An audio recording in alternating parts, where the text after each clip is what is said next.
So one of the key concepts in the beginning of the homework is to realize that there's this real number t in which the arc length has a value of t units, and that arc length that starts here at 1, 0 and ends at the point x, y, that forms the angle theta. So in other words, when you're finding the sine of t, you're finding the sine of theta, and as well as all the other trig functions. And one of the other things that you should know in the first part of the homework, and realize actually for the rest of the time that you ever do trig, is the sine of t, the sine of theta, either one, is equal to 1 over the cosecant of t. In other words, that the sine and t and the cosecant are reciprocals of one another. Same with the cosine and the secant, and the tangent and the cotangent.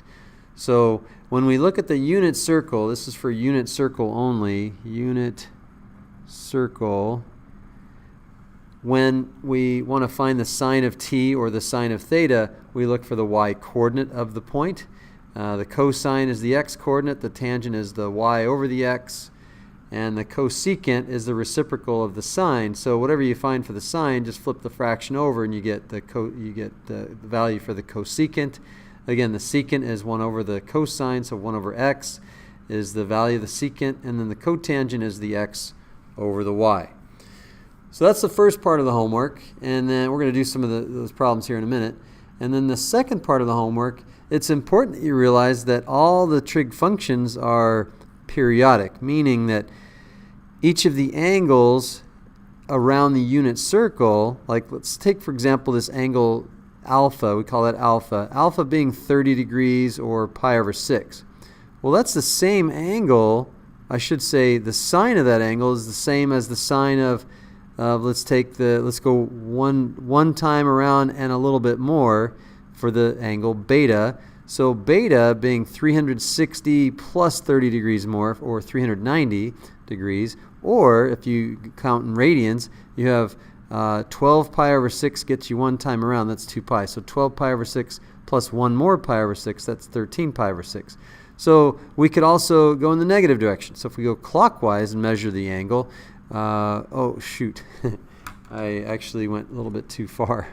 I started there, I didn't want to start there. So it actually, the angle theta starts here where all the other angles start, and we go clockwise, and theta, you can see you go 330 degrees in the negative direction. So the angle theta has a measure of negative 330 degrees, or if you're counting in radians, you can count 11 pi over 6 in the negative direction, so we call that the angle negative 11 pi over 6. So all that being said, if I wanted to find the sine of pi over 6, or if I wanted to find the sine of 13 pi over 6, or the sine of negative 11 pi over 6, the angles all end at the same value, at the same place around the unit circle, and the sine, again, the sine of those angles on the unit circle is the same as the y coordinate, and the y coordinate then, think about that, the y coordinate would be the same no matter where you no matter where you end, the y coordinate is going to be the same. And so meaning that if you count the 30 degree, the 390 degree, or the negative 330 degree, you're still going to end at the same place.